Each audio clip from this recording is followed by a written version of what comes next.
પ્રકરણ 18 ભાવ વધારો અને ગ્રાહક જાગૃતિ। વિદ્યાર્થી મિત્રો, ભારતની ઘણી આર્થિક અને સામાજિક સમસ્યાઓ પૈકીની એક સમસ્યા ભાવવૃદ્ધિની છે। અર્થતંત્રમાં તમામ ક્ષેત્રે ભાવોમાં સતત અને એકધારા ઊંચા દરે થતા વધારાને ફુગાવારૂપી ભાવ વધારો કહે છે, જે એક સમસ્યારૂપ છે। પરંતુ સ્થિરતા સાથે થતો ભાવ વધારો એ અર્થતંત્ર માટે પોષણરૂપ છે। સામાન્ય રીતે ભાવો વધતા યોજકો કે ઉત્પાદકોનો નફો વધે છે। નફારૂપી અણધાર્યા લાભથી તેને નવા ઉત્પાદકીય સાહસો શરૂ કરવાની તક પૂરી પાડે છે। ઉત્પાદન ખર્ચમાં થતો વધારો ભાવ વધારા કરતાં ઓછો હોવાથી નફાનો ગાળો વધે છે। તેથી તેને નવું મૂડીરોકાણ કરવાનું પ્રોત્સાહન મળે છે। પરિણામે ઉત્પાદકીય પ્રવૃત્તિઓ વધે છે, ઉત્પાદન વધે છે, રોજગારી વધે છે। ઉત્પાદકો કે યોજકો કે વેપારીઓ પોતાની આવક વધતા એ વધારામાંથી પોતાના કામદારોને વેતન વધારા રૂપે ચૂકવે છે। આમ સૌની આવક વધતા ખરીદ શક્તિમાં વધારો થતાં વધુ ચીજવસ્તુઓનો વપરાશ કરવા પાછળ નાણાં ખર્ચવાથી તેનું જીવન ધોરણ પણ ઊંચું આવે છે। આર્થિક વિકાસની પ્રવૃત્તિઓ વેગ પકડે છે। આથી કહી શકાય કે સ્થિરતા સાથેનો ભાવ વધારો એ આર્થિક વિકાસની પૂર્વશરત છે। જ્યારે અર્થતંત્રમાં બધી જ ચીજવસ્તુઓ કે સેવાઓની ભાવ સપાટીમાં એકધારી રીતે અને સતત ઊંચા દરે નોંધપાત્ર રીતે વધારો થતો હોય છે, ત્યારે તાત્કાલિક ચીજવસ્તુઓ અને સેવાનું કુલ ઉત્પાદન વધતું નથી, પરંતુ નાણાંનો પુરવઠો ઝડપથી વધે છે। આમ ખૂબ વધારે પડતું નાણું થોડીક જ વસ્તુઓને પકડવા માટે પાછળ દોડે છે। એવી ભાવવૃદ્ધિની પરિસ્થિતિને ફુગાવાજન્ય પરિસ્થિતિ કહેવાય છે। ભાવોમાં થતી મોટી ઉથલપાથલો ખર્ચ, આવક અને ઉત્પાદનના સાધનોની કિંમતની ગણતરીને તથા તેની ફાળવણીને, નાણાંના પુરવઠાને અસ્તવ્યસ્ત કરીને અર્થતંત્રમાં ગંભીર અસમતુલા સર્જે છે। ત્યારે ભાવવૃદ્ધિ અર્થતંત્રના આર્થિક વિકાસમાં સમસ્યારૂપ બને છે। હંમેશા ભાવ વધારો ફુગાવાજન્ય હોતો નથી। ઘણી વખત અર્થતંત્રમાં ફુગાવાનો દર ઘટ્યો હોવા છતાં બજારમાં સામાન્ય પ્રજાની જરૂરી ચીજવસ્તુ કે સેવાના ભાવોમાં વધારો થતો જોવા મળે છે, જ્યારે અન્ય ક્ષેત્રોમાં ભાવો સ્થિર અને ઘટવાનું વલણ ધરાવતા જોવા મળે છે। ભાવવૃદ્ધિના કારણો। વિદ્યાર્થી મિત્રો, ભાવવૃદ્ધિ માટેના મુખ્યત્વે બે પરિબળોમાં અર્થતંત્રમાં ચીજવસ્તુઓ અને સેવાઓના કુલ ઉત્પાદન અને પુરવઠામાં તાત્કાલિક વધારો ન થઈ શકવાના પરિણામે અને તેની સામે દેશની કુલ માંગમાં તીવ્રપણે વધારો થવાના કારણે ભાવમાં સતત વધારો થતો જોવા મળે છે। તે માટે આ મુજબના કારણો જવાબદાર છે। 1. નાણાંના પુરવઠામાં વધારો। અર્થતંત્રમાં નાણાંના પુરવઠામાં 3 રીતે વધારો થાય છે। 1. ખાધ પુરવણી દ્વારા, એટલે કે નવા નાણાંના સર્જન દ્વારા। 2. નાણાંના ચલણ વેગમાં વધારો, એટલે કે બજારમાં નાણાંની લેવડ દેવડ વધે। 3. શાખ વિસ્તરણની નીતિ દ્વારા ધિરાણ પરના વ્યાજના દર ઘટાડીને। અર્થતંત્રમાં નાણાંનો પુરવઠો વધે, લોકો પાસે આવક વધે, ખરીદ શક્તિ વધે, ચીજવસ્તુઓ અને સેવાઓની અસરકારક માંગ વધે, પરંતુ તેની સામે કુલ પુરવઠામાં વધારો થતો નથી। તેથી ભાવવૃદ્ધિ થાય છે। સરકારને યોજનાકીય અને બિનયોજનાકીય ખર્ચને પહોંચી વળવા ખાધ પુરવણીની નીતિ દ્વારા નવા નાણાંનું સર્જન કરીને નાણાંનો પુરવઠો વધારે છે। સરકારના વહીવટી ખર્ચા બિનયોજનાકીય ખર્ચામાં, સંરક્ષણ ખર્ચામાં થયેલ વધારો કે વિવિધ કલ્યાણકારી યોજનાઓ અને મેળાવડાઓ, ઉત્સવોના ખર્ચાથી, જાહેર ખર્ચ કે ખાનગી ખર્ચમાં વધારાથી, બજારમાં નાણાંનો પુરવઠો એકદમ વધે છે, જે ખરીદ શક્તિને વધારે છે, જે ભાવ સપાટીને ઊંચે લઈ જાય છે. આમ ખરીદ શક્તિમાં વધારો ભાવવૃદ્ધિનું કારણ બને છે. સરકારના બિનયોજનાકીય ખર્ચાથી બજારમાં ચીજવસ્તુઓ કે સેવાના કુલ ઉત્પાદનમાં કે પુરવઠામાં વધારો થતો નથી, પરંતુ વેતન વધારો કે બોનસ ભથ્થાઓમાં થતા વધારાથી પ્રજાના હાથમાં નાણાંનો પુરવઠો વધે, તેમજ ઉત્પાદનના સાધનોને પણ વળતરરૂપી આવકમાં વધારો થતાં નાણાંના પુરવઠામાં સરવાળો વધારો થાય છે. પરિણામે ખરીદ શક્તિ વધતા, કુલ માંગ વધતા અને સામે કુલ પુરવઠામાં વધારો ન થતા સરવાળે ભાવ વધારો જન્મે છે. આમ ભાવ વધારો એ નાણાંના પુરવઠામાં થયેલ વધારાનું પરિણામ પણ છે અને કારણ પણ છે. બેંક દ્વારા ધિરાણ પરના વ્યાજના દર ઘટાડીને તથા બેંકો પાસેની રોકડ અનામતમાં વધારો કરીને બેંકો હળવી શરતોએ ઓછા વ્યાજના દરે સસ્તી લોન કે ધિરાણ સ્વરૂપે પ્રજાના હાથમાં નાણાંના પુરવઠામાં વધારો કરે છે, જે ચીજવસ્તુઓની માંગ પર દબાણ લાવીને ભાવમાં વધારો કરે છે. 2. વસ્તી વધારો. ભારતમાં સરેરાશ 1.9% દરે વસ્તી વધે છે. ભારતની કુલ વસ્તી 2011માં 121 કરોડ નોંધાઈ હતી.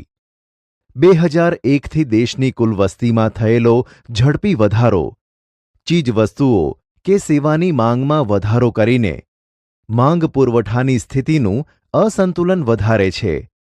વસ્તુની અછત સર્જાતા ભાવ વધારો જન્મે છે. 3. નિકાસમાં વધારો. વિદેશી બજારમાં દેશની પેદાશોની માંગમાં વધારો થવાના લીધે સરકાર દ્વારા નિકાસ વધારવાના પ્રોત્સાહક પગલાંને કારણે નિકાસની ચીજવસ્તુઓની સ્થાનિક કે આંતરિક બજારમાં ઉપલબ્ધતા ઘટે છે, અછત સર્જાય છે. માંગ સામે પુરવઠો ટૂંકો પડતા ભાવમાં વધારો થાય છે. 4. કાચા માલની ઊંચી કિંમતે પ્રાપ્તિ. કાચા માલની અછત વર્તાય અને તેની કિંમત વધે તેથી વસ્તુનું ઉત્પાદન ખર્ચ વધે છે. અંતે તે વસ્તુની કિંમત વધે છે. બીજી બાજુ ઉત્પાદિત વસ્તુના ગ્રાહકો એ કામદારો કે પ્રજા છે. તેઓ ખરીદ શક્તિ ઘટતા વેતન વધારાની માંગણી કરે અને તે સંતોષવામાં આવતા ફરીથી વસ્તુના ઉત્પાદન ખર્ચમાં વધારો થાય, જે ફરી ભાવવૃદ્ધિમાં પરિણમે છે. આમ ભાવવૃદ્ધિનું વિષચક્ર ચાલ્યા જ કરે છે. 5. બિન નોંધાયેલ નાણાંનું ચલણ, કાળું નાણું. સરકારને ચૂકવવા પાત્ર થતા કરવેરામાંથી બચવા કેટલાક આર્થિક વ્યવહારોને હિસાબી ચોપડે નોંધવામાં આવતા નથી. કેટલાક લોકો પોતાની ઊંચી આવક કે વધારાની આવક છુપાવે છે. આમ હિસાબી ચોપડે નહીં નોંધાયેલ અને જેના પર કરવેરો ચૂકવ્યો નથી તેવી બિનહિસાબી આવકને કાળું નાણું કહે છે. આ કાળું નાણું ધરાવનારા લોકો આવકવેરા કે સર્વિસ ટેક્સ હેઠળ પકડાઈ જવાના ડરથી નાણાંનો સંગ્રહ કરવાને બદલે ઝડપથી વહેલામાં વહેલી તકે વાપરી કાઢવાનું વલણ ધરાવે છે અને બિનજરૂરી વસ્તુઓ ખરીદે છે. આમ તમામ પ્રકારે કાળું નાણું ભાવ વધારાનું પોષક રહ્યું છે. 6. સરકાર દ્વારા ભાવ વધારો. સરકાર વખતો વખત વહીવટી આદેશ બહાર પાડીને પેટ્રોલિયમ પેદાશો, અન્ય ચીજવસ્તુઓ, કૃષિ પાકોના ટેકાના ભાવો વધારે અને ખાદ્ય પુરવણી દ્વારા નાણાંનો પુરવઠો વધે છે, જેના કારણે ભાવ વધારો થાય છે. આમ સરકાર જ ભાવ વધારાને જન્મ આપે છે. 7. કુદરતી પરિબળો. અતિવૃષ્ટિ, અનાવૃષ્ટિ, ધરતીકંપ, રોગચાળો જેવી કુદરતી આફતોના કારણે તેમજ યુદ્ધ, તોફાનો, આંદોલન, હડતાલ કે ઔદ્યોગિક અશાંતિના કારણોસર, તાળાબંધી જેવા માનવીય પરિબળોના કારણે ઉત્પાદન ઘટે છે અને તેની પુરવઠા પર વિપરીત અસર પડે છે. પુરવઠો ઘટતા તેની સામે નાણાંનું પ્રમાણ સ્થિર રહેવાથી ચીજવસ્તુની માંગના દબાણથી ભાવ સપાટીમાં વધારો થાય છે. 8. દાણચોરી, સંગ્રહખોરી અને કાળાબજાર. કેટલીક વખત આયાત જકાતના ઊંચા દરોને કારણે તેમજ અમુક ચીજોની આયાતો પર નિયંત્રણ કે નિકાસના પ્રતિબંધના લીધે જકાત ચોરી કરવાના ઈરાદે ચોરી છુપીથી કરવેરા નહીં ભરીને વિદેશી માલસામાન દેશમાં ઠલવાય છે, જેને દાણચોરી કહેવાય છે. ભવિષ્યમાં ભાવો વધવાના છે એવી અટકળો કે અફવા કે આગાહીના કારણે ભવિષ્યમાં ભાવ વધારાનો લાભ ઉઠાવી શકે તથા તેની સામે રક્ષણ મેળવી શકે તેથી સમાજના બધા જ વર્ગો, વેપારીઓ, ઉત્પાદકો, ગ્રાહકો વસ્તુનો જથ્થો વધતા ઓછા પ્રમાણમાં સંગ્રહખોરી કરે છે. પરિણામે તે વસ્તુના પુરવઠા પર દબાણ આવે છે, કૃત્રિમ અછત ઊભી થાય છે અને બજારમાં ખૂબ જ ઊંચા ભાવો પડાવીને નફાનો ગાળો વધારીને પ્રજાનો ગેરલાભ ઉઠાવે છે. તેને નફાખોરી કહે છે. આમ સંગ્રહખોરી, કાળાબજાર અને નફાખોરી જેવી અનિષ્ટ પ્રવૃત્તિઓ કરીને બજારમાં ચીજવસ્તુઓની અછત સર્જાય છે. અંતે ભાવ વધારા માટે દાણચોરી, સંગ્રહખોરી અને કાળાબજાર એક જવાબદાર પરિબળ છે. ભાવ નિયંત્રણ શા માટે? વિદ્યાર્થી મિત્રો, સતત ભાવ વધારાની અર્થતંત્ર પર તથા સમાજના લોકોના જનજીવન પર વ્યાપક, દૂરોગામી અને વિપરીત અસરો પડે છે. જે અસરોથી બચવા ભાવ નિયંત્રણની આવશ્યકતા ઊભી થઈ છે. ભાવ વધારાથી થતી અસરો હવે મુજબ ટૂંકમાં સમજીશું. 1. ભાવ વધારાથી નફામાં વધારો, આવકમાં વધારો, ખરીદ શક્તિમાં વધારો, ચીજવસ્તુ સેવાઓની માંગમાં વધારો. વસ્તુના ભાવમાં વધારો એ વિષચક્ર સતત ચાલ્યા જ કરે છે. ગરીબો અને મધ્યમ વર્ગને જીવવું દુષ્કર બની જાય છે. 2. ભાવ વધારાથી બચત અને મૂડી સર્જનના દરમાં ઘટાડો થાય છે. જરૂરી ચીજવસ્તુઓનું ઉત્પાદન ઘટે છે. નવા ધંધા, ઉદ્યોગો, રોજગાર અટકી જાય છે. 3. વિદેશી મૂડીરોકાણ ઘટે છે. આયાતી વસ્તુઓમાં વધારો થતાં હુંડિયામણ ખર્ચાય છે, જે નવી સમસ્યા સર્જે છે. 4. આવશ્યક ચીજવસ્તુઓનું ઉત્પાદન ઘટે છે. અછત સર્જાય છે. પ્રજાનું જીવન ધોરણ કથળે છે. ગરીબો વધુ ગરીબ બને છે. 5. દેશમાં ચીજવસ્તુઓનું ઉત્પાદન ખર્ચ વધતા તે મોંઘી થતાં દેશની નિકાસી વસ્તુઓના ભાવ વધતા અને પ્રમાણમાં આયાતી વસ્તુ બજારમાં સસ્તી હોવાના કારણે દેશની નિકાસમાં ઘટાડો થતાં અને આયાતો વધતા હુંડિયામણની સમતુલા ખોરવાઈ જાય છે. આયાત નિકાસમાં અસમતુલન સર્જાય છે. 6. ભાવ વધારાથી ગરીબ કે મધ્યમ વર્ગનું જીવન ધોરણ કથળે છે. જરૂરિયાતો પૂરી કરવા ચોરી, લૂંટફાટ, હત્યા, ગુનાખોરી, દેહ વેપાર, સટ્ટાખોરી, સંગ્રહખોરી, નફાખોરી, કાળાબજાર, ભ્રષ્ટાચાર, આપઘાત જેવી અનૈતિક પ્રવૃત્તિઓ સમાજમાં વધે છે. સમાજનું નૈતિક અધઃપતન થાય છે. વિદ્યાર્થી મિત્રો, આમ ફુગાવારૂપી ભાવ વધારો અર્થતંત્ર માટે બાધારૂપ નીવડે છે. તેથી ભાવવૃદ્ધિને નિયંત્રણમાં લેવાની તાતી જરૂરિયાત છે. ભાવ વધારાને નિયંત્રણ લેવાના ઉપાયો. વિદ્યાર્થી મિત્રો, અર્થતંત્રમાં કુલ ખર્ચ સતત વધતું રહે છે, જ્યારે ચીજવસ્તુઓ, સેવાઓનું ઉત્પાદન તેટલા જ પ્રમાણમાં વધતું નથી.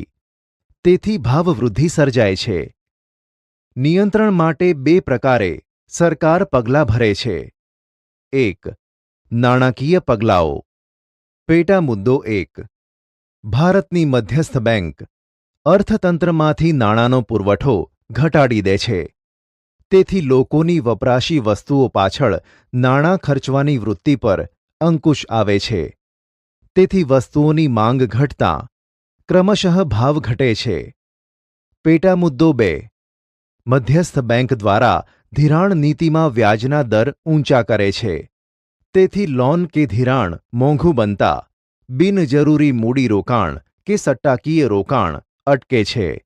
બીજી તરફ વ્યાજના દર વધતાં લોકોની બચત વૃત્તિમાં વધારો થાય અને ડિપોઝિટોમાં વિવિધ બચતોના રોકાણો વધે છે. આમ ભંડોળ પ્રાપ્તિના અભાવે સટ્ટાખોરી, સંગ્રહખોરી અટકે છે અને નફાખોરી પર અંકુશ આવે છે. પેટા મુદ્દો 3. બેંક દરમાં વધારો થતાં વ્યાપારી બેંકોએ ધિરાણ દર વધારવો પડે છે. તેથી ધિરાણનું પ્રમાણ ઘટે છે. વ્યાજ દર વધતાં સટ્ટાખોરીમાંથી વધારાનું નાણું ખેંચાઈને અર્થતંત્રમાં બચત સ્વરૂપે પાછું વળે છે. તેથી મૂડી સર્જન દર વધે છે. નવા ધંધા રોજગારના ક્ષેત્રો ખુલે છે. પેટા મુદ્દો 4. બેંકોની રોકડ અનામતના પ્રમાણમાં વધારો થતાં વ્યાપારી બેંકોની શાખા પર નિયંત્રણ આવે છે. ધિરાણ ઘટે છે. પેટા મુદ્દો 5.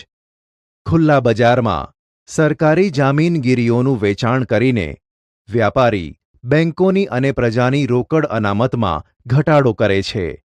લોકોના હાથમાં નાણાંનો પુરવઠો ઘટતા વપરાશી ખર્ચ ઘટતા ભાવો અંકુશમાં રહે છે. 2. રાજકોષીય પગલાં.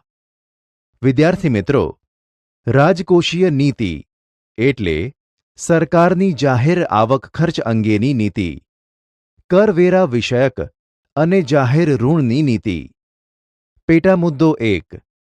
સરકાર પોતાના ખર્ચમાં શક્ય હોય ત્યાં સુધી ઘટાડો કરીને દેશના કુલ ખર્ચમાં ઘટાડો કરીને નાણાંનો પુરવઠો ઘટાડશે. જે યોજનાઓ પાછળ મોટા પ્રમાણમાં ખર્ચ થતો હોય અને તાત્કાલિક તે ફાયદાકારક ન જણાય તો તેવી યોજના મુલતવી રાખે છે. વહીવટી ખર્ચમાં કરકસર અને બિનજરૂરી ખર્ચમાં ઘટાડો કરે છે. પેટા મુદ્દો 2. કરવેરાની નીતિ અન્વયે સરકાર ભાવો વધે ત્યારે લોકો પાસેના ખર્ચવાપાત્ર રકમનો પુરવઠો ઘટે તે હેતુસર ચાલુ કરવેરાઓમાં વધારો કરે છે. આવકવેરો, કંપની વેરો, મિલકત વેરો વગેરે વધારવામાં આવે છે.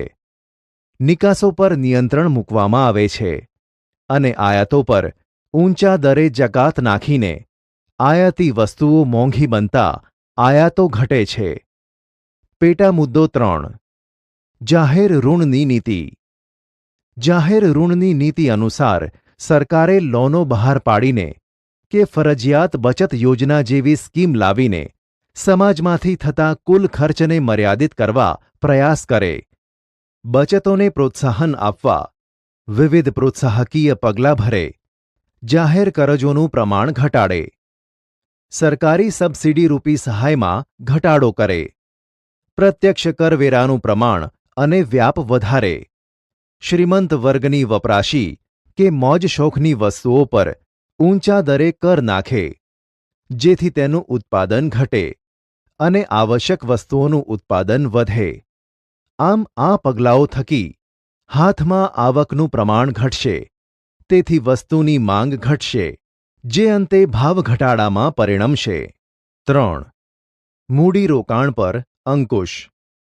બિનજરૂરી અને મોજ શોખની વસ્તુઓ પાછળ મૂડીરોકાણ ઘટે તે માટે લાયસન્સ કે પરવાના પદ્ધતિ અમલમાં મૂકે છે અને ઉત્પાદકીય સ્વરૂપના કૃષિ ઉત્પાદનો અને ઔદ્યોગિક ઉત્પાદનો વધે એવા મૂડીરોકાણને ઉત્તેજન આપે છે.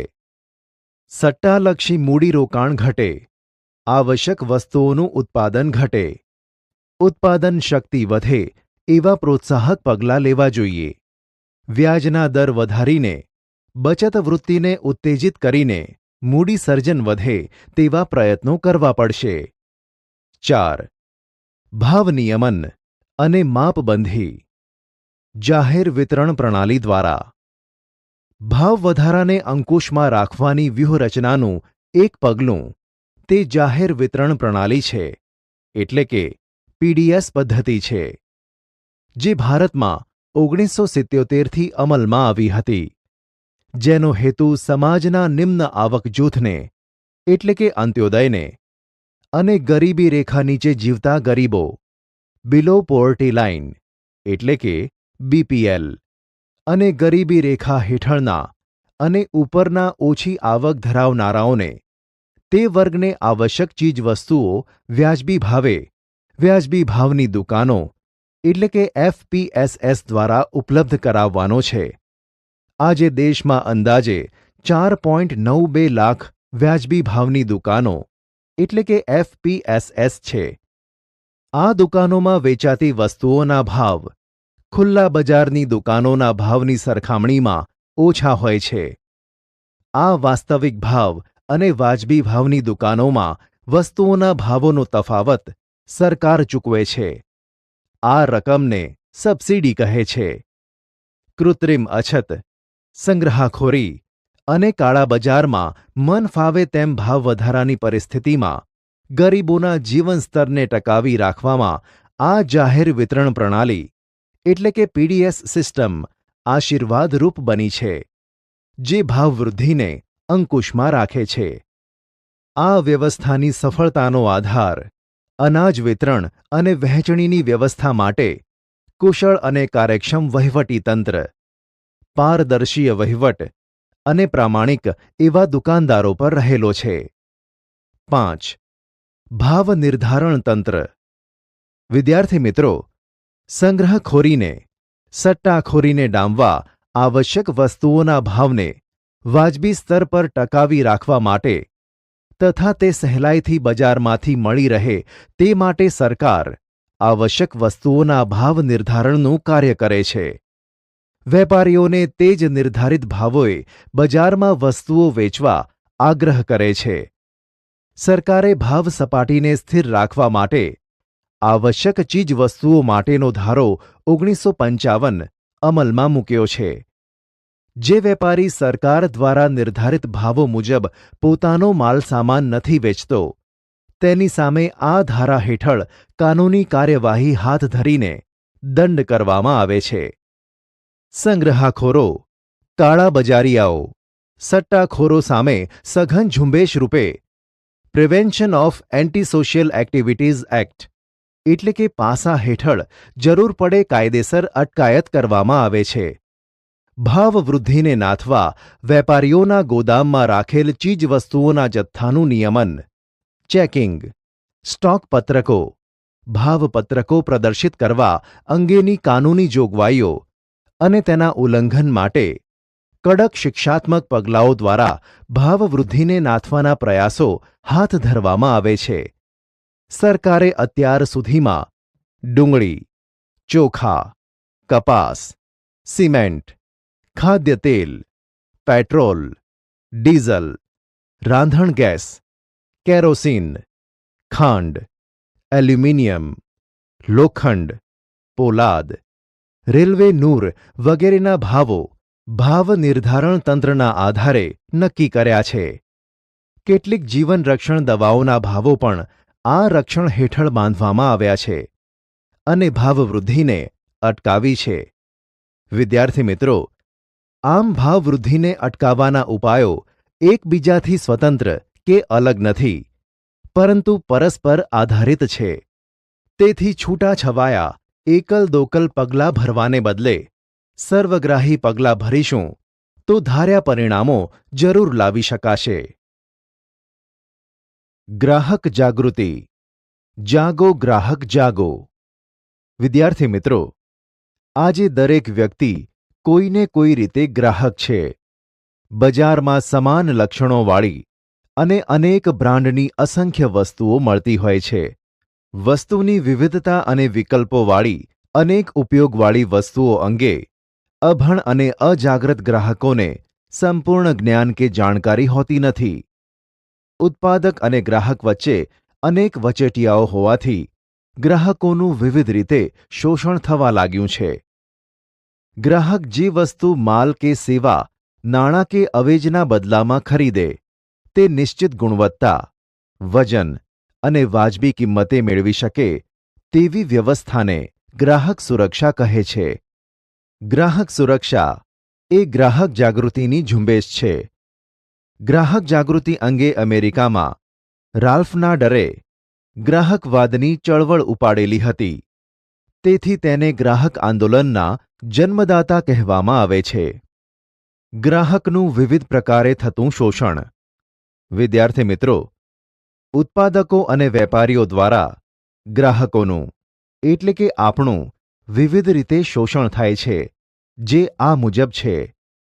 ગ્રાહકને પેકિંગ પર લખ્યા કરતાં ઓછું વજન આપીને હલકી ખામીયુક્ત કે નકલી વસ્તુ કે માલ કે સેવા પૂરી પાડીને, છાપેલી કિંમત કરતાં વધુ કિંમત વસૂલીને, ગ્રાહકના આરોગ્ય સામે જોખમ કે હાનિ થાય તેવી ભેળસેળવાળી વસ્તુઓ પૂરી પાડીને, વેચાણ પછીની સેવાઓ અસંતોષકારક રીતે પૂરી પાડીને, નિર્ધારિત શરતો કે માપદંડ મુજબ બાંધકામ, ચીજવસ્તુઓ કે સેવા પૂરી ન પાડીને, વીજળી, બેંક, વીમો, ટેલિફોન કે દાક્તરી સેવા ખામીયુક્ત કે સેવામાં બેદરકારી દાખવીને, ગ્રાહક સાથે દુર્વ્યવહાર કે માનહાનિ થાય તેવો વિક્રેતા કે વેપારી દ્વારા વ્યવહાર થાય, લોભામણી કે ભ્રામક જાહેરાતો દ્વારા વસ્તુની સાચી પસંદગીમાં ગ્રાહકની છેતરામણી થવાના કારણે, વેચાણની ભ્રષ્ટ રસમો અજમાવીને ગ્રાહકને શારીરિક માનસિક નુકસાન ભોગવવું પડે તેવી રીતે નકલી માલ સામાન વેચીને તથા કૃત્રિમ અછત ઊભી કરીને અમુક માહિતી પૂરી પાડી ગ્રાહકનું શોષણ થાય છે. ગ્રાહકના શોષણના કારણો. વિદ્યાર્થી મિત્રો, ગ્રાહકનું શોષણ હવે પછી દર્શાવ્યા મુજબના વિવિધ કારણોસર થાય છે. 1. ગ્રાહક પોતે જવાબદાર.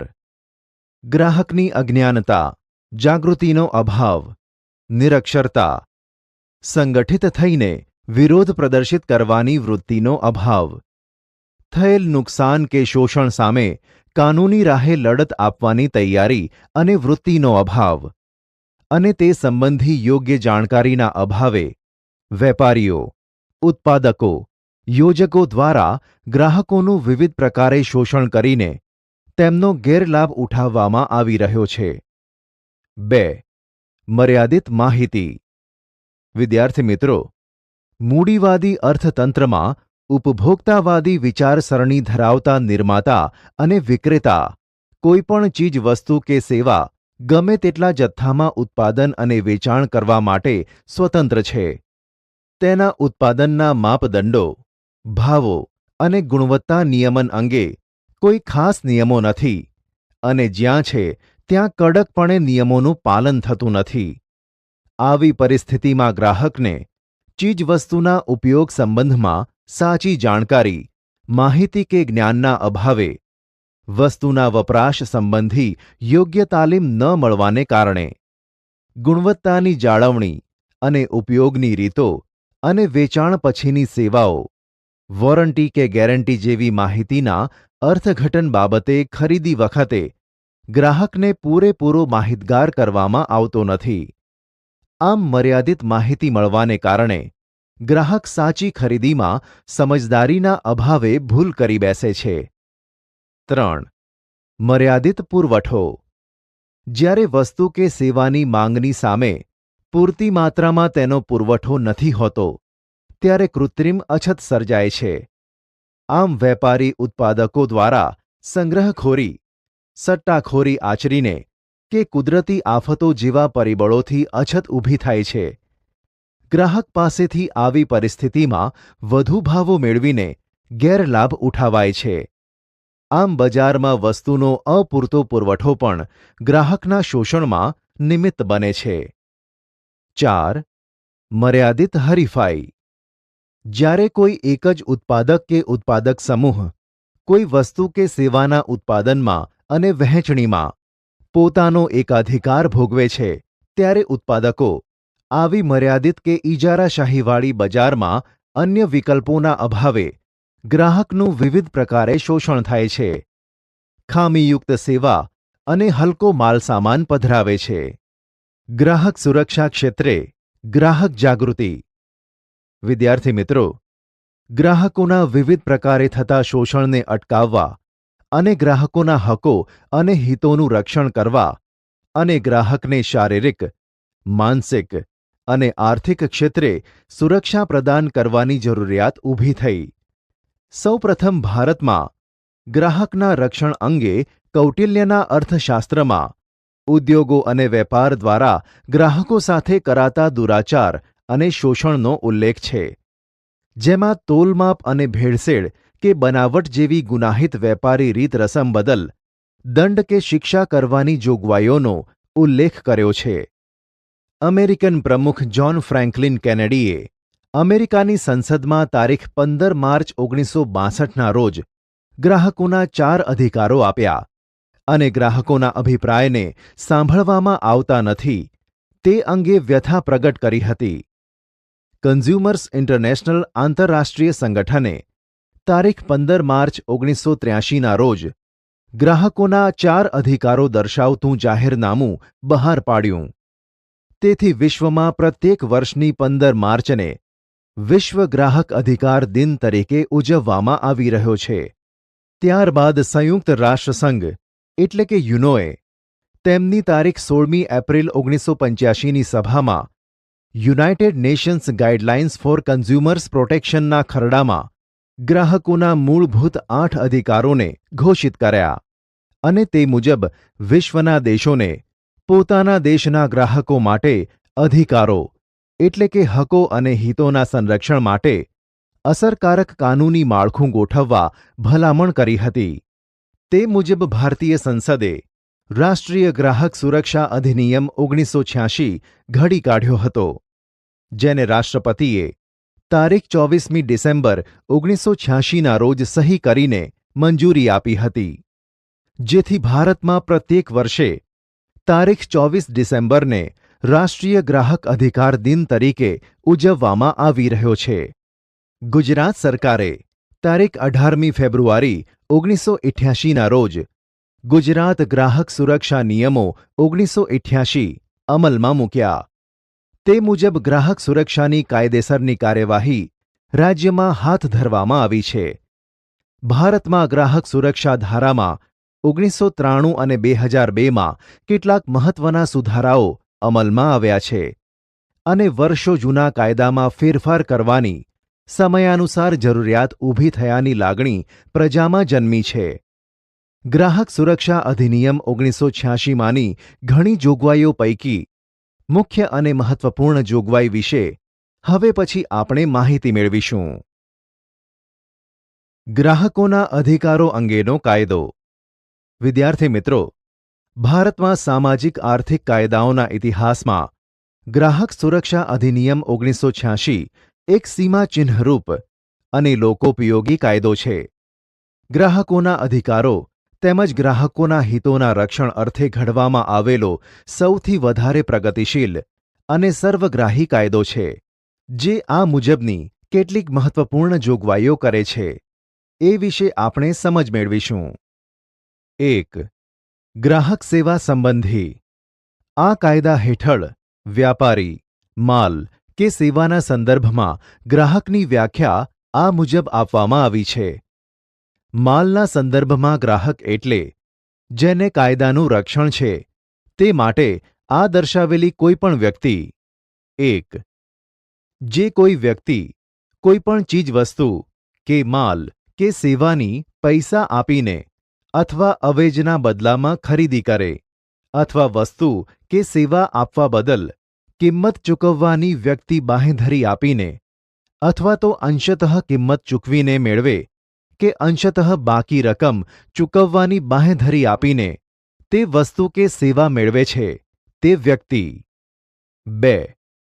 હપ્તામાં ચૂકવણી કરીને અથવા ભાડા ખરીદ પદ્ધતિ હેઠળ કોઈ માલ કિંમત ચૂકવીને ખરીદે અથવા સેવા ભાડે રાખે અથવા સેવા મેળવે અને તે માલને વ્યક્તિ કે તેનો કોઈ પણ વ્યક્તિ ઉપયોગ કરે કે સેવાનો લાભ મેળવે છે તે ગ્રાહક છે. પરંતુ જો કોઈ પણ વ્યક્તિ ખરીદેલ માલ ફરી વેચવા એટલે કે ધંધાકીય કે વાણિજ્યિક હેતુ માટે આવો માલ કે સેવા વિનામૂલ્યે પૂરી પાડવામાં આવતી હોય કે કોઈ અંગત કરાર હેઠળ સેવા મેળવવામાં કે પૂરી પાડવામાં આવતી હોય તો તેવી સેવાનો સમાવેશ કાયદામાં થતો નથી, રક્ષણને પાત્ર નથી.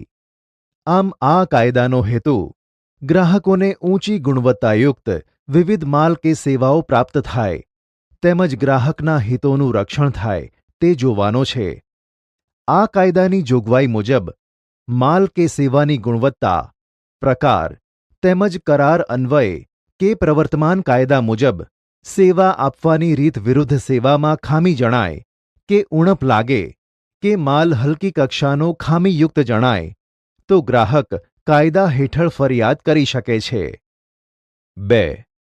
ગ્રાહકોના અધિકારો, હકો.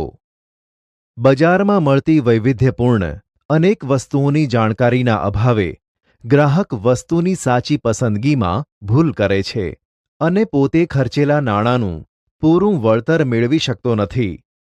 તેના નાણાં વેડફાઈ જાય છે અને પોતે છેતરાઈ ગયાનો અફસોસ વ્યક્ત કરે છે. હલકી કક્ષાના, બનાવટી, ભેળસેળયુક્ત, નીચી ગુણવત્તાવાળા ખાદ્ય પદાર્થો ખરીદીને અનેક રોગોને નોતરે છે, જેથી આરોગ્યને નુકસાન થાય છે. તોલમાપ, ભેળસેળ અને બનાવટ, છેતરપિંડી, ભાવોમાં લૂંટફાટ અને ભ્રષ્ટાચારી અનૈતિક રીત રસમોથી સમાજનું નૈતિક ધોરણ નીચું જાય છે. ઉત્પાદકો વેપારીઓ બંને પોતાની ઉત્પાદિત ચીજવસ્તુઓના ભાવ, સંગ્રહ ગુણવત્તામાં એકરૂપતા અને પારદર્શિતા રાખે તે માટે કાયદામાં જોગવાઈઓ કરી છે. આ જોગવાઈઓથી ગ્રાહક જાગૃત બને અને ગ્રાહકને છેતરવાની વિવિધ તરકીબો, ખોટી રીત રસમો સામે લડત શી રીતે આપી શકાય તેનું શિક્ષણ અને વિવિધ ઉપાયોની સમજ આપવાના કેટલાક અધિકારો ધારામાં આપવામાં આવ્યા છે. આ અધિકારોનું રક્ષણ કરવું એ ગ્રાહક જાગૃતિનો મુખ્ય ઉદ્દેશ છે. કાયદા હેઠળ ગ્રાહકોને 6 અધિકાર આપવામાં આવ્યા છે. 1. સલામતીનો અધિકાર. જે ઉત્પાદન પ્રક્રિયાના અંતે ચીજવસ્તુઓ કે સેવાઓથી ગ્રાહકના જાન સામે જોખમ હોય કે આરોગ્યને હાનિ કરતા હોય તો તેની સામે રક્ષણ કે સલામતી મેળવવાનો અધિકાર છે. આ અધિકાર દ્વારા ભૌતિક પર્યાવરણની સુરક્ષા અને જીવનની ગુણવત્તાની સલામતી મેળવવાનો છે. 2. માહિતી મેળવવાનો અધિકાર. ગ્રાહકને માલ અને સેવાની ગુણવત્તા, જથ્થો, ક્ષમતા, શુદ્ધતા, ધોરણ, વપરાશ, કિંમત વગેરે બાબતોની જાણકારી હોવી જોઈએ, જેથી તે બજારમાં વેપારીઓની ગેરરીતિથી કે ભ્રષ્ટ રીત રસમોથી બચી શકે. આ માહિતી મેળવવાના અધિકાર દ્વારા ગ્રાહક શાણપણ અને જવાબદારીપૂર્વક વર્તન કરવા પ્રેરાય છે. ગ્રાહકને માહિતી લેબલમાંથી, પેકિંગ પરથી, જાહેર ખબર, ભાવપત્રકો, સરકારી જાહેર ખબરો અને અહેવાલો પરથી મળી રહે છે. 3. પસંદગી કરવાનો અધિકાર. વૈવિધ્યપૂર્ણ અને અસંખ્ય વસ્તુઓ, હરીફાઈના ભાવે, ગુણવત્તા ધરાવતી વસ્તુઓમાંથી મહત્તમ લાભ મળે તે રીતે પોતાની પસંદગીની વસ્તુ કે સેવા ખરીદવાનો ગ્રાહકને અધિકાર છે. પસંદગીનો અધિકાર એટલે ગ્રાહકને વસ્તુ વાજબી કિંમતે, સંતોષપ્રદ સેવા અને ગુણવત્તાની ખાતરી આપવાનો છે. વિવિધ પ્રકારની અનેક વસ્તુમાંથી ગ્રાહકને પોતાને ખૂબ જ અનુકૂળ આવતી વસ્તુઓ પસંદ કરવાની સ્વતંત્રતા આ અધિકાર આપે છે. 4. રજૂઆત કરવાનો અધિકાર. ગ્રાહકોના હકો અને હિતોના રક્ષણ કરવા તથા ગ્રાહકની ફરિયાદો કે હિતો સંબંધી બાબતોની યોગ્ય કક્ષાએ રજૂઆત કરવી તથા અંતે તે અંગે યોગ્ય વિચારણા કરવામાં આવે એવી વ્યવસ્થા ઊભી કરવી અને ગ્રાહકોના કલ્યાણ સંબંધી વિચારણા હાથ ધરવા માટે ગ્રાહકોના બિનરાજકીય બિનધંધાકીય ધોરણોએ ગ્રાહક મંડળો રચવામાં આવે અને તેમાં ગ્રાહકોના પ્રતિનિધિઓને સ્થાન આપીને તેમની રજૂઆતોને સાંભળવાની વ્યવસ્થા ઊભી કરવામાં કાયદા હેઠળ જોગવાઈ કરી છે. 5. ફરિયાદ નિવારણનો અધિકાર. આ નિવારણ હેઠળ ગ્રાહકને અપ્રમાણિક વેપારી રીત રસમથી કે બેદરકારીથી થયેલ નુકસાન કે અનૈતિક શોષણ થયું હોય તો તેની સામે ફરિયાદ કરી તેનું નિવારણ લાવીને ગ્રાહકને થયેલ નુકસાન બદલ વળતર માંગવાનો અધિકાર બક્ષે છે. આ વળતરમાં માલ બદલી આપવો, પાછો લઈ લેવો, પૈસા પાછા આપવા, ચાર્જ વસૂલ કર્યા વિના સમારકામ કરી આપવું વગેરે. આવી એક કે એકથી વધુ રાહતો વળતર રૂપે માંગી શકે છે. ગ્રાહક વળતર માંગે કે ન માંગે, પણ રાહત કે વળતર મેળવવા કાયદા હેઠળ હકદાર છે. 6. ગ્રાહક શિક્ષણ મેળવવાનો અધિકાર. આ અધિકાર ગ્રાહકને જીવનભર માહિતીસભર ગ્રાહક બનવા માટેની તમામ જાણકારી કે જ્ઞાન, ચતુરાઈ, ધૈર્ય અને કૌશલ્ય પ્રાપ્ત કરવા પ્રોત્સાહિત કરે છે. ગ્રાહકનું અજ્ઞાન, ગ્રામ વિસ્તારના ગ્રાહકોમાં તેમના અધિકારો વિશેની જાગૃતિનો અભાવ વગેરે ગ્રાહક શોષણના જવાબદાર પરિબળો છે. શાળાના અભ્યાસક્રમોમાં સ્થાન આપીને વિવિધ સંસ્થાઓની મીટિંગોમાં ગ્રાહક શિક્ષણ સંબંધી ચર્ચા સભા, પ્રદર્શનો, વાર્તાલાપ, કાર્યશિબિરો દ્વારા ગ્રાહક શિક્ષણની તાલીમ પૂરી પાડીને ગ્રાહકની કુશળતા વધે તેવા પ્રયત્નો કરવા જોઈએ, જેથી બજારમાં તે જાગૃત ગ્રાહક તરીકેની ફરજો અસરકારક રીતે અદા કરી શકે. એમાં ગ્રાહક શિક્ષણ મદદરૂપ બને છે. 3. ગ્રાહકોની ફરજો. વિદ્યાર્થી મિત્રો, ગ્રાહકો જેમ પોતાના અધિકારો માટે સાવધ રહે છે, તેમ તેણે તેની જવાબદારીઓ કે ફરજો પ્રત્યે પણ એટલી જ સજાગતા રાખવાની છે. 1. ગ્રાહકોએ ખરીદી વખતે ચીજવસ્તુ કે સેવાની સાચી પસંદગી કરવી જોઈએ.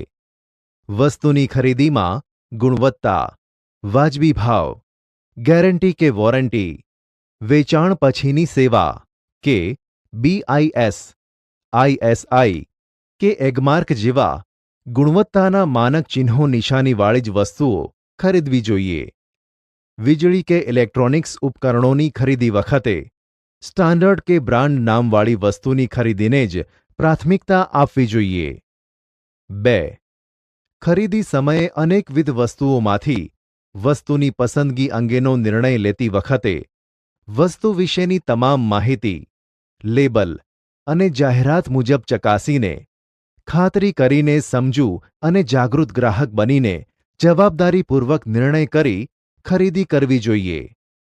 ગ્રાહક તરીકે તેના નિર્ણયમાં વ્યવહારમાં શાણપણ, બુદ્ધિપૂર્વકનું ગણતરીબાજ તરીકે વિવેકદ્રષ્ટિપૂર્વકનું વર્તન હોવું જોઈએ, જેથી તે શોષણ અને છેતરપિંડીથી બચી શકે છે. 3.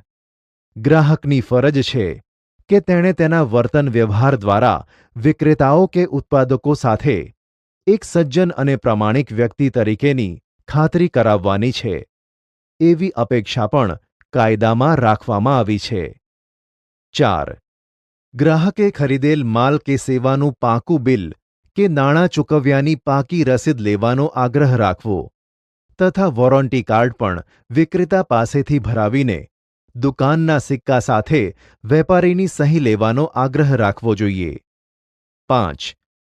ગ્રાહકોએ બિનરાજકીય અને બિનધંધાકીય ધોરણોએ સ્વૈચ્છિક રીતે ભેગા થઈને સ્વૈચ્છિક ગ્રાહક મંડળો કે સંગઠનો રચવા જોઈએ અને તે મંડળો દ્વારા ગ્રાહકોની ફરિયાદોના નિકાલ માટે કાયદેસરની લડત આપવાની તૈયારી રાખવી જોઈએ. સરકારની ગ્રાહક સંબંધી વિવિધ સમિતિમાં પ્રતિનિધિત્વ માંગવું જોઈએ અને જે થકી શોષણ સામે લડી લેવું એ પણ ગ્રાહક ફરજ છે. 6. ગ્રાહકોએ તેમની સાચી ફરિયાદ સામે સંબંધિત વિભાગના અધિકારીને મૌખિક અથવા લિખિત સ્વરૂપમાં અચૂક રજૂઆત કે ફરિયાદ કરવી જોઈએ. વ્યાપક હિતોને સ્પર્શતી ફરિયાદોના નિવારણ અર્થે ગ્રાહક મંડળોનો અને વિવિધ સેવાભાવી સંસ્થાઓનો સહકાર પણ પ્રાપ્ત કરવો જોઈએ. 7. ગ્રાહકે વસ્તુની ખરીદીમાં માલની ગુણવત્તા સંદર્ભે કે માલની સલામતીના ધોરણોમાં કોઈ જ પ્રકારની બાંધછોડ કે સમજૂતી ન કરવી જોઈએ.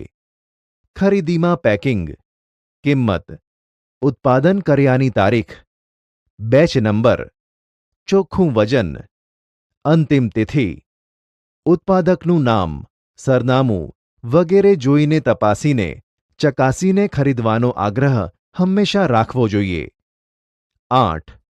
ખરીદતી વખતે માલ ભળતો હોય, બનાવટી કે નકલી હોય, વજનમાં ઘટ પડતી હોય તો તરત જ ગ્રાહકે વેપારીનું ધ્યાન દોરવું જોઈએ અને વેપારી પાસેથી ફરિયાદના નિકાલમાં વિલંબ થાય તો સત્તામંડળો કે ગ્રાહક કોર્ટ સમક્ષ દાદ માંગતી અરજી કરવી જોઈએ. આમ ગ્રાહકે જવાબદાર નાગરિક તરીકે ફરજ અદા કરવી જોઈએ. 9. ગ્રાહકે પોતાની જરૂરિયાત મુજબ પૂરતી માત્રામાં જ કે સંખ્યામાં વસ્તુઓ ખરીદવી જોઈએ. આકર્ષક જાહેરાતોથી અંજાઈને કે દેખાદેખીથી કે સેલમાંથી બિનજરૂરી અને ખોટી ખરીદીથી બચવું જોઈએ અને નાણાંને વેડફવા જોઈએ નહીં. 10. ખરીદી વખતે વજનના માપિયા, વજન કાંટો, તોલમાપના સાધનો કે ઇલેક્ટ્રોનિક્સ યંત્રો બરાબર છે કે કેમ તેની ખાતરી ગ્રાહકે કરવી જોઈએ. તોલમાપના સાધનોની નિયમિત ચકાસણી અને ખરાઈ વખતોવખત તપાસ અધિકારી દ્વારા થઈ છે કે નહીં તેની ખાતરી કરવી જોઈએ.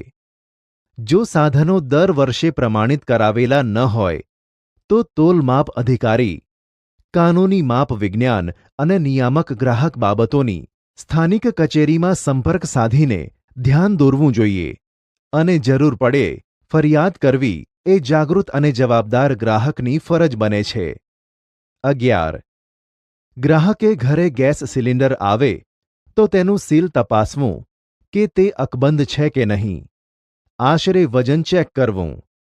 રિક્ષા કે ટેક્સીમાં મીટર ઝીરો કરાવીને મીટરથી ભાવ પ્રમાણે બેસવું. પેટ્રોલ, ડીઝલ કે સીએનજી ગેસ ભરાવતી વખતે ઇન્ડિકેટર પર 0000 એટલે કે 0 મીટરનું રીડિંગ જોઈને પછી જ ભરાવવું. કેરોસીન ખરીદતી વખતે માપિયામાં ફીણ બેસી જાય પછી જ પૂરેપૂરું માપિયું ભરાવીને જ ખરીદવાનો આગ્રહ રાખવો જોઈએ. ત્રાજવું સ્ટેન્ડ પર બરાબર લટકાવેલું હોય તેવા ત્રાજવાથી જ વજન કરાવવું. હાથમાં ઉંચકીને લીધેલા ત્રાજવાથી વજનમાં ગેરરીતિ થવાની કે છેતરાવાની શક્યતા છે. 12. રેલવે, બેંક, વીમો, ટેલિફોન, સુધરાઈ કે હોસ્પિટલ વગેરેની સેવાઓમાં થતી બેદરકારી કે સેવાઓમાં ઉણપથી શારીરિક, માનસિક અને આર્થિક નુકસાન સામે વળતર મેળવવા ગ્રાહક ફોરમમાં જાતે કે ગ્રાહક મંડળો દ્વારા ફરિયાદ કરવી જોઈએ અને ચુકાદાઓની વિગત અને મળેલ વળતરના સમાચારો સ્થાનિક ટીવી ચેનલો, વર્તમાનપત્રોમાં પ્રકાશિત કરાવીને અન્ય ગ્રાહકને તમને થયેલ અન્યાયની અને મળેલ ન્યાયની જાણ કરીને તેમને પણ અન્યાયનો ભોગ બનતા અટકાવી શકાય છે. આમ ગ્રાહક જાગૃતિ અને ગ્રાહક શિક્ષણનું કાર્ય કરવું એ પણ તેની ફરજ બને છે. 13. ગ્રાહક શિક્ષણ દ્વારા ગ્રાહક જાગૃતિના તમામ કાર્યક્રમોમાં, ઝુંબેશમાં, ગ્રાહક મંડળો દ્વારા યોજાતી કાર્યશિબિર, પરિસંવાદ કે સેમિનારમાં ઉત્સાહભેર જોડાઈને સમાજમાં ગ્રાહક સુરક્ષાના ક્ષેત્રે જાગૃતિ લાવવાના અભિયાનને વેગ આપવામાં યથાશક્તિ મદદ કરવી જોઈએ. ગ્રાહક સુરક્ષાના ઉપાયો. વિદ્યાર્થી મિત્રો, ગ્રાહક સુરક્ષા ક્ષેત્રે 4 પ્રકારે ઉપાયો હાથ ધરવામાં આવ્યા છે, જે આ મુજબ છે. અ. ત્રિસ્તરીય અર્ધન્યાયી અદાલતો. રાષ્ટ્રીય ગ્રાહક સુરક્ષા ધારો 1986 અન્વયે કેન્દ્રીય ગ્રાહક સુરક્ષા કાઉન્સિલ એટલે કે રાષ્ટ્રીય ઉપભોક્તા આયોગની રચના કરી છે. તે જ રીતે રાજ્ય કક્ષાએ રાજ્ય ઉપભોક્તા આયોગની રચના કરી છે. આ કમિશનો હેઠળ ગ્રાહક સુરક્ષા કાયદા હેઠળના નિયમો ઘડ્યા. રાષ્ટ્રીય ગ્રાહક તકરાર પંચે ત્રિસ્તરીય અદાલતોનું માળખું ઊભું કર્યું છે અને ગ્રાહક ફોરમ કે કમિશનોની કાર્યવાહી માટેના ધારાધોરણો ઘડ્યા. 1. જિલ્લા ફોરમ. જિલ્લા મંચ. પ્રત્યેક જિલ્લામાં મોટે ભાગે એક અદાલત છે, જે સૌથી મહત્વપૂર્ણ અદાલત છે, જે ગ્રાહકોની ફરિયાદોનો અભ્યાસ કરીને ન્યાયિક નિકાલ કરે છે અને ગ્રાહકને થયેલ નુકસાન બદલ વળતર અપાવે છે. દેશમાં અંદાજે 571 ગ્રાહક જિલ્લા ફોરમો કાર્યરત છે. આ કોર્ટમાં અત્યારે ₹20 લાખ સુધીના વળતરના દાવા માટે તેની નિર્ધારિત ફી ભર્યેથી અરજી સ્વીકારવામાં આવે છે. જિલ્લા ફોરમના નિર્ણયથી નારાજ થયેલ પક્ષકાર નિર્ણયની જાણ થયાના 30 દિવસમાં રાજ્ય કમિશનમાં અપીલ દાખલ કરી શકે છે.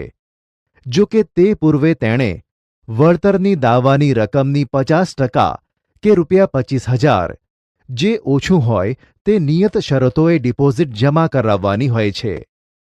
2. રાજ્ય કમિશન એટલે કે રાજ્ય ફોરમ. દેશમાં અંદાજે હાલમાં 35 રાજ્ય ફોરમો કાર્યરત છે. 20 લાખથી 1 કરોડ રૂપિયા સુધીના વળતર દાવાની રકમ માટેની ફરિયાદ નિર્ધારિત ફી ભર્યેથી દાખલ થઈ શકે છે. જિલ્લા ફોરમથી નારાજ થયેલ કોઈપણ પક્ષકાર હુકમની તારીખથી 30 દિવસમાં ઠરાવેલ નમૂનામાં અને દાવાની રકમના 50% અથવા ₹35,000 ડિપોઝિટ ભર્યેથી રાષ્ટ્રીય કમિશનમાં અપીલ કરી શકશે. 3.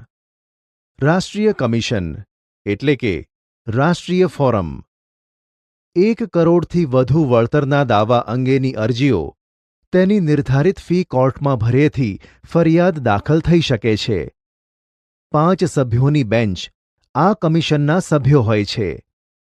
રાજ્ય કમિશન અને રાષ્ટ્રીય કમિશને શક્ય એટલો વહેલો એટલે કે અરજી દાખલ કર્યા તારીખથી 90 દિવસમાં અરજીનો નિકાલ કરવાનો છે. રાષ્ટ્રીય કમિશનથી નારાજ થયેલા વ્યક્તિ કે પક્ષકાર આ કમિશનના હુકમથી 30 દિવસમાં સુપ્રીમ કોર્ટ એટલે કે સર્વોચ્ચ અદાલતમાં નિર્ધારિત શરતોએ અપીલ દાખલ કરી શકે છે. જો કે અપીલ પૂર્વે પક્ષકારે વળતર દાવાની રકમના 50% અથવા ₹50,000 બેમાંથી જે ઓછું હોય તે ડિપોઝિટ પેટે કોર્ટમાં જમા કરાવવું ફરજિયાત છે. જો કોઈ વ્યક્તિ આ ત્રણેય અદાલતો પૈકી જે તે અદાલતોએ કરેલા હુકમોનું પાલન ન કરે તો સજા અથવા દંડ કે બંને શિક્ષાને પાત્ર ઠરે છે. BPL હેઠળની વ્યક્તિઓને, સિનિયર સિટીઝન્સ અને વિકલાંગ વ્યક્તિઓને કેટલીક શરતોને આધીન ફી ભરવામાંથી મુક્તિ આપવામાં આવે છે અને જિલ્લા મફત કાનૂની સેવા, માર્ગદર્શન કાનૂની સહાય, માર્ગદર્શન અને વકીલની મફત સેવા પૂરી પાડવામાં આવે છે. બ. ગ્રાહક મંડળો એટલે કે ગ્રાહક સુરક્ષા પરિષદો. આ અધિનિયમ હેઠળ તાલુકા, જિલ્લા, રાજ્ય તથા રાષ્ટ્રીય કક્ષાએ સરકાર માન્યતા પ્રાપ્ત ગ્રાહક મંડળો સ્થાપવામાં આવ્યા છે. આ ગ્રાહક મંડળો કે પરિષદો બિન રાજકીય અને બિન ધંધાકીય ધોરણે ગ્રાહકો દ્વારા સ્વૈચ્છિક રીતે રચાયેલા ગ્રાહક મંડળો છે. આ ગ્રાહક મંડળોનો મુખ્ય હેતુ ગ્રાહકોના અધિકારોએ જાગૃતિ તથા પ્રોત્સાહન આપવા તથા તેના હકોની સુરક્ષા માટેની નીતિઓના ઘડતરમાં સરકારોને મદદ કરવાનો છે. તેઓ ગ્રાહકોના અધિકાર તથા કાયદાની જોગવાઈઓની વખતોવખત સમીક્ષા કરે છે અને ધારાકીય જોગવાઈમાં સુધારા અંગે સરકારને સૂચન કરે છે. આ ગ્રાહક મંડળો ગ્રાહક જાગૃતિ ઝુંબેશ રૂપે ગ્રાહક શિક્ષણ આપે છે. તેમાં ગ્રાહકોના અધિકારો, ફરજો, વિવિધ પ્રકારે થતા શોષણ અને શોષણથી શી રીતે બચી શકાય એની કાયદેસરની જોગવાઈઓ જેવા મુખ્ય વિષયો પર માર્ગદર્શન પૂરું પાડે છે. આ ગ્રાહક મંડળો કે સંગઠનો દ્વારા ગ્રાહક સુરક્ષા, ઇનસાઇટ, ધી કન્ઝ્યુમર, ગ્રાહક મંચ જેવા માસિક, દ્વિમાસિક મેગેઝિનો કે સામયિકો પ્રકાશિત કરીને ગ્રાહક જાગૃતિ ફેલાવવાનું કાર્ય કરી રહ્યા છે અને ગ્રાહકની ફરિયાદોનું નિવારણ લાવવામાં મદદરૂપ થાય છે. ક. જાહેર વિતરણ પ્રણાલી પીડીએસ. જાહેર વિતરણ પ્રણાલી મારફત વાજબી ભાવની દુકાનો દ્વારા નિયમિતપણે સારી ગુણવત્તાવાળો માલ નિયત જથ્થામાં રાહત દરે અનાજ કે અન્ય વસ્તુઓ પૂરી પાડે છે, જે થકી ગરીબ ગ્રાહકોને ખુલ્લા બજારમાં વધુ ભાવ લેવાના, હલકી જાતના ગુણવત્તાવાળા માલસામાન કે ઓછી માત્રામાં મળતી ચીજવસ્તુઓ દ્વારા થતા શોષણથી બચાવે છે. વેપારીની ભ્રષ્ટ રીત રસમો સામે જાહેર વિતરણ પ્રણાલી દ્વારા અંકુશ રહે છે. ડ. તોલમાપ અને ચીજવસ્તુઓની શુદ્ધતાને પ્રમાણિત કરતું તંત્ર. ગ્રાહકોના સ્વાસ્થ્ય અને સલામતીના રક્ષણ અર્થે સરકારે કેટલીક કાયદાધીન સંસ્થાઓની સ્થાપના કરી છે, જે ઉત્પાદકો દ્વારા તૈયાર થયેલ માલસામાન, વસ્તુઓની ગુણવત્તા અને શુદ્ધતાની તપાસણી, ચકાસણી કરીને તેને પ્રમાણિત કરવાનું કાર્ય કરે છે. ભારત સરકારે ગુણવત્તાનું નિયમન કરવા માટે ઈસવીસન 1947માં ઇન્ડિયન સ્ટાન્ડર્ડ ઇન્સ્ટિટ્યૂટ ISI નામની સંસ્થા સ્થાપી હતી, જે પાછળથી ઈસવીસન 1986માં બ્યુરો ઓફ ઇન્ડિયન સ્ટાન્ડર્ડ્સ નામે ઓળખાય છે, જે યોગ્ય ગુણવત્તા ધરાવતા વિવિધ ઉત્પાદકોને ISI માર્કો ઉત્પાદકીય ઉપકરણો પર વાપરવાની છૂટ આપે છે. ખેતી પર આધારિત ચીજવસ્તુઓ, વન પેદાશો, બાગાયતી અને પશુ પેદાશોની ગુણવત્તાના માનક એગમાર્ક લગાડવાનો કાયદો ખેતીવાડી ઉત્પન્ન બજાર કાયદો 1937 હતો. ભારત સરકારના માર્કેટિંગ ઇન્ટેલિજન્સ સંસ્થા એટલે કે DMI દ્વારા એગમાર્ક વાપરવાનો પરવાનો આપવામાં આવે છે. જો ગ્રાહકને માર્કા સંબંધી શંકા જાગે તો તે BISના નજીકના પ્રાદેશિક કાર્યાલયમાં ફરિયાદ કરી શકે છે.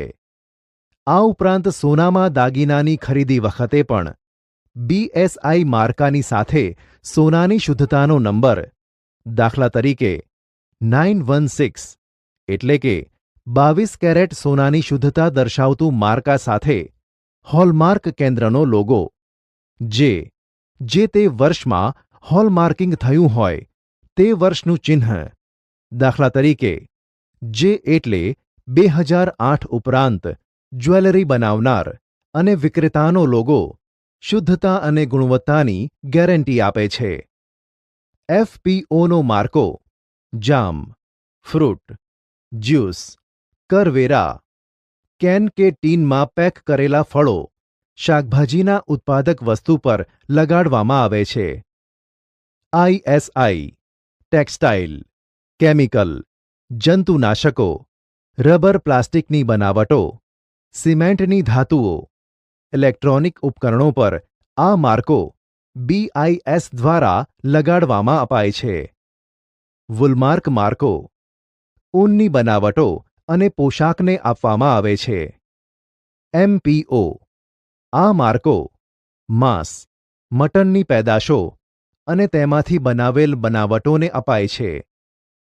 HACCP hazard analysis and critical control point આ માર્કો પ્રક્રિયા દ્વારા તૈયાર કરેલા ખોરાકના ઉત્પાદનોને BSI દ્વારા અપાય છે.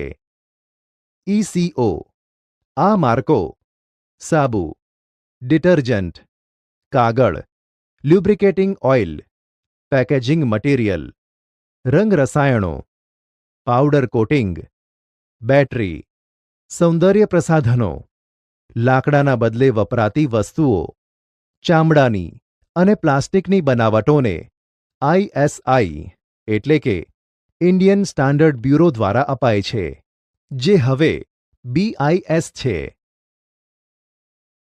આંતરરાષ્ટ્રીય કક્ષાએ સંસ્થાઓ. આંતરરાષ્ટ્રીય કક્ષાએ 2 આંતરરાષ્ટ્રીય સંગઠનો સ્ટાન્ડર્ડાઇઝેશન એટલે કે ગુણવત્તા માનકની કામગીરી કરી રહી છે. એક ISO ઇન્ટરનેશનલ સ્ટાન્ડર્ડાઇઝેશન ઓર્ગેનાઇઝેશન, જેનું મુખ્ય મથક જીનીવામાં છે, તેની સ્થાપના 1947માં થઈ હતી, જેનું કાર્ય આંતરરાષ્ટ્રીય સમજૂતી અનુસાર આંતરરાષ્ટ્રીય ગુણવત્તાનું પ્રમાણપત્ર ઉત્પાદન એકમોને તથા સંસ્થાઓને આપવામાં આવે છે, જ્યારે ISO 14000 શ્રેણી પર્યાવરણ વ્યવસ્થાપન પદ્ધતિ માટે ઇન્ટરનેશનલ ઓર્ગેનાઇઝેશન દ્વારા અપાય છે, જે ઉચ્ચ ગુણવત્તા ધરાવતી ઓફિસો કે સંસ્થા હોવાનું પ્રમાણપત્ર છે. 2.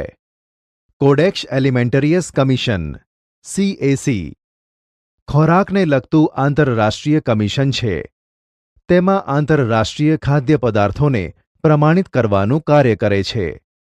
આ કમિશનની સ્થાપના 1963માં ખાદ્ય તથા ખેતી સંગઠન FAO અને વિશ્વ આરોગ્ય સંસ્થા WHO દ્વારા કરવામાં આવી છે.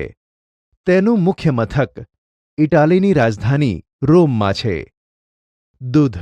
દૂધની બનાવટો, માંસ, માછલી, ખાદ્ય પદાર્થોના ઉત્પાદનોને પ્રમાણિત કરવાનું અને આંતરરાષ્ટ્રીય સ્તરે વેપાર નીતિ નિયમો ઘડવાનું કાર્ય આ સંસ્થા કરે છે. ભારતમાં ISO સાથે સંપર્કની કામગીરી ભારતીય સંસ્થા BIS કરે છે, જ્યારે CAC સાથે સંપર્કમાં રહીને કાર્ય ભારતની director general of health services કરે છે. ફરિયાદ કોણ દાખલ કરી શકે અને ક્યાં? વિદ્યાર્થી મિત્રો, 1. ગ્રાહક પોતે. 2. કેન્દ્ર, રાજ્ય સરકાર અથવા કેન્દ્ર શાસિત પ્રદેશોની સરકાર. 3. ગ્રાહક મંડળ કે જે કંપની કાયદા કે અન્ય પ્રવર્તમાન કાયદા હેઠળ નોંધાવેલ હોય તે. અથવા 4. એક કે તેથી વધુ ગ્રાહકો વતી પ્રતિનિધિત્વ સ્વરૂપે કોઈ ગ્રાહક કે જેમાં બધા ગ્રાહકોનું સમાન હિત હોય તે. અથવા 5. કોઈ માલ, ચીજવસ્તુ કે સેવા ખરીદનારની સંમતિથી ઉપયોગ કરનાર કુટુંબનો કોઈ સભ્ય માલ કે સેવામાં તૂટ કે ખામી બદલ થયેલ નુકસાન સામે ફરિયાદ કરી શકે છે. જો ઉત્પાદક કે વિક્રેતા ગ્રાહકની સાચી, યોગ્ય અને સ્પષ્ટ ફરિયાદનું કોઈ નિરાકરણ માટે પહેલ ન બતાવે કે તૈયારી ન બતાવે ત્યારે ભોગ બનનાર ગ્રાહક કે તેના કુટુંબના સભ્ય દ્વારા સ્થાનિક જિલ્લા ફોરમ, રાજ્ય કમિશન, રાષ્ટ્રીય કમિશનમાં કેસ કરીને સ્થાનિક પુરવઠા કચેરી, તોલમાપ વિજ્ઞાન અને ગ્રાહક કચેરી, ગ્રાહક મંડળો, કલેક્ટર કચેરીમાં ફરિયાદ કરી શકે છે. જ્યારે માલ કે સેવામાં ત્રુટિ કે ખામી જણાય ત્યારે અથવા કરાર હેઠળ કે કાયદા હેઠળ જેનું પાલન કરવું જરૂરી હોય તે કાર્ય કરવાની રીતમાં રહેલી અપૂર્ણતા કે ખામીને સેવામાં ઉણપ ગણાય. આમ વસ્તુની ગુણવત્તા, પ્રકાર અને શુદ્ધતા, વજન સંબંધી ઘટ કે ઉણપ બદલ ગ્રાહક ફરિયાદ કરી શકે છે. ફરિયાદ શી રીતે? વિદ્યાર્થી મિત્રો, ફરિયાદની અરજી સરળ, સ્પષ્ટ, સાદી સરળ ભાષામાં ટાઈપ કરીને કે હસ્તાક્ષરમાં કે ઈમેલથી થઈ શકે. જો કોર્ટમાં વકીલ મારફતે કેસ કરવો હોય ત્યારે સોગંદનામું કરવું પડે છે. અરજીમાં અરજદારનું નામ, સરનામું, સંપર્ક નંબર હોવો જોઈએ. ફરિયાદનું વિગતપૂર્ણ વર્ણન, ફરિયાદ માટેના કારણો સ્પષ્ટ લખવા. આરોપ સંદર્ભે જે કોઈ આધાર પુરાવા કે દસ્તાવેજો હોય તેની પ્રમાણિત નકલો બીડવી. ક્યારે પણ મૂળ પુરાવા આપવા નહીં. બિલની કાચી કે પાકી રસીદ બીડવી. જો પેમેન્ટ ચેકથી કર્યું હોય તો તેનું અડધ્યું કે ચેકની વિગત લખવી. વિક્રેતાએ કરેલી શરતો, જાહેર ખબરની નકલ, પેમ્ફલેટ્સ કે પ્રોસ્પેક્ટર્સની નકલ બીડવી. અરજી સાથે માંગેલ વળતરના દાવાની રકમ અનુસાર નિયમ મુજબ ફી ભર્યેથી જે તે ગ્રાહક ફોરમમાં એટલે કે કોર્ટમાં ફરિયાદ દાખલ થઈ શકે છે. ગ્રાહક ફરિયાદ થવાનું કારણ ઉદ્ભવે તેના 2 વર્ષમાં ફરિયાદ દાખલ કરી શકાય છે. કોઈ પણ ગ્રાહક સંબંધી ફરિયાદ કરવા કે કાયદા અંગે વિશેષ માહિતી મેળવવા કે માર્ગદર્શન માટે ગુજરાત રાજ્યની હેલ્પલાઇન ટોલ ફ્રી નંબર 1800-233-0222 અને રાષ્ટ્રીય કક્ષાએ હેલ્પલાઇન નંબર 1800-114000 આ નંબરો ઉપરથી માહિતી મેળવી શકે છે કે માર્ગદર્શન લઈ શકે છે.